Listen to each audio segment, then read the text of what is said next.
যে team last 4 বছর ধরে ওপরে উঠতেই পারছে না, সেই টিম আবার রেফারি নিয়ে কি করে কথা বলে আমি জানি না। ভবানীপুর ক্লাবে যখন বাংলা টিমকে ফেলিসিটেশন দেওয়া করেছিল ভবানীপুর ক্লাব থেকে, সেখানে টুটু ঘোষ উনি বলেন যে ওনারা একটা একাডেমি শুরু করছেন যেখানে বাচ্চাদের রেখে প্রশিক্ষণ দেওয়া হবে। সেটা যে এত স্বল্প সময়ে বাস্তবায়িত হবে আমি সত্যি কল্পনা করতে পারিনি।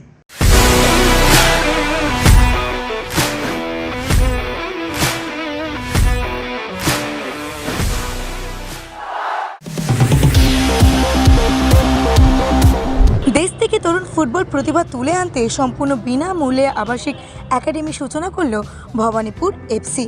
মেদিনীপুরে পরমানন্দপুর জগন্নাথ ইনস্টিটিউশনের সঙ্গে যৌথভাবে এই একাডেমি গড়ে তোলা হয়েছে, যে একাডেমিকে টেকনিক্যালগত দিক থেকে সহায়তা করছে লালিগা একাডেমি স্কুলস ইন্ডিয়া।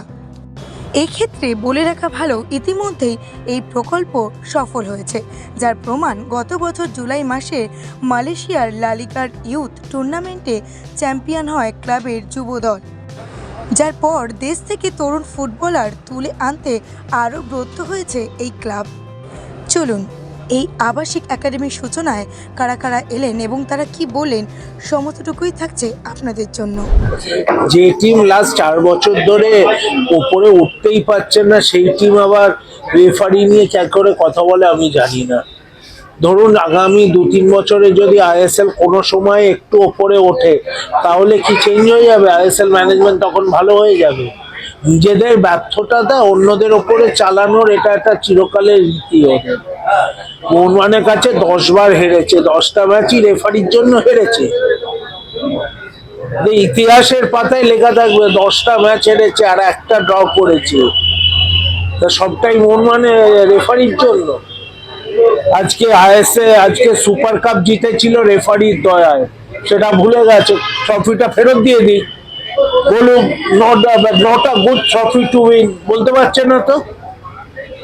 এইসব নোংরামি, এসব নিজেদের ব্যর্থতা ঢাকতে সাপোর্টারদের বোঝানো। সাপোর্টাররা প্রশ্ন করুক যে একটা ধারাবাহিকভাবে একটা টিম বাজে খেলে কি করে।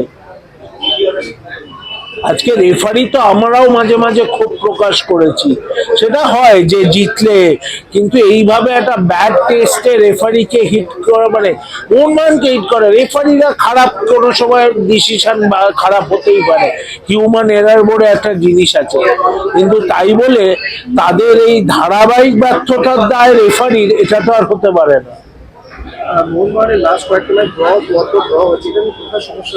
না, এটা তো লিগে, যে কোনো লিগেই হয়, সারা বিশ্বের যে কোনো লিগে জিতবে হারবে ড্র করবে, একটা কন্টিনিউয়াস একটা লিগ, এটা টায়ারিং প্রসেস, টিমের অনেক ফ্যাক্টর আছে। সেটা দুটো ড্র করেছে, ডেফিনেটলি টিম ম্যানেজমেন্ট সেটা নিয়ে কথা বলবে। এটা এমন কিছু না, একটা লিগ, একটা কনস্ট্যান্ট 4-5 মাসের লিগে এটা হতেই পারে। মোহনবাগানের প্রথম একাদশে বারবার পরিবর্তন হচ্ছে, এটা কি কোনো সমস্যার কারণে দাঁড়াচ্ছে? যখন অন্য ম্যাচগুলো জিতছে তখন তো সবাই মলিনকে ভালো বলছে। একটা ম্যাচ ড্র করলেই যদি একটা কোচের সাফল্য বা পারফরমেন্স বিচার করা হয়, এটা সত্যি দুর্ভাগ্যজনক। পরবর্তী ম্যাচ সেটা নিয়ে কি বেঙ্গালুরু যে ম্যাচ হয়েছে, ডেফিনেটলি বেঙ্গালুরু ম্যাচ ইম্পর্টেন্ট, এবং বেঙ্গালুরু এবং মোহনবাগান অলওয়েজই একটা বড় ম্যাচ হিসেবে দেখা হয়। সেটা আগের থেকে, সেটা আই লিগের সময়ও দেখা হতো, এখনো দেখা হয়। বাট আমার মনে হয় মোহনবাগান টিম যা আছে, বাকিরা যদি সব ঠিকঠাক থাকে এমন কোনো প্রবলেম হবে। We are very excited to see how this new step of Bhawanipur SC is taking us in this new location in Medinapur. We are happy to help and to support from the technical side to develop the talent, especially in this rural area, where we are sure that eventually we will find some talent. They will help Bhawanipur FC to reach future steps in football in Kolkata. So we are very happy to be here today, supporting them and providing as much as we can the support for these kids to have the opportunity to play under the La Liga way.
যে কাজটা আজ ভবানীপুর করছে আমার মনে হয় তার কোনো প্রশংসাই যথেষ্ট নয়। আমরা সবসময় গ্রাসরুট নিয়ে কথা বলে থাকি, নতুন বাচ্চাদের তুলে আনা নিয়ে কথা বলে থাকি। যেভাবে এই একাডেমিটা করলো ভবানীপুর, আমার মনে হয় এটা দেখে আমাদের সবার অনেক কিছু শেখার আছে। প্রিমিয়ার ডিভিশনে অন্তত যে ক্লাবরা খেলে তাদের কিছু ক্লাবও যদি এরকম ভাবে ইয়ুথ ডেভেলপমেন্টের দায়িত্ব নিয়ে এগিয়ে আসে তাহলে বাংলার ফুটবলটাকে অনেকটা এগিয়ে নিয়ে যাওয়া সম্ভব।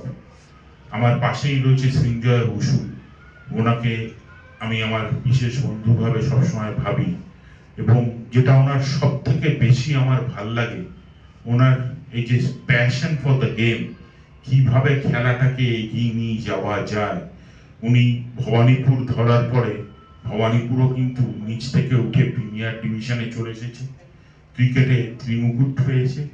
আমার মনে হয় যে ভাবে উনি কাজ করেন তার কোনো প্রশংসাই যথেষ্ট নয়, এবং বাংলার যে বড় বড় ক্লাবগুলো আছে তারা যদি এগিয়ে এসে এরমভাবে একাডেমি করে, এরমভাবে রেসিডেন্সিয়াল একাডেমি করে বাচ্চাদের তৈরি করার কাজে ব্রতী হয়, তাহলে আগামী দিনে বাংলার অন্তত খেলোয়াড়ের অভাব থাকবে না।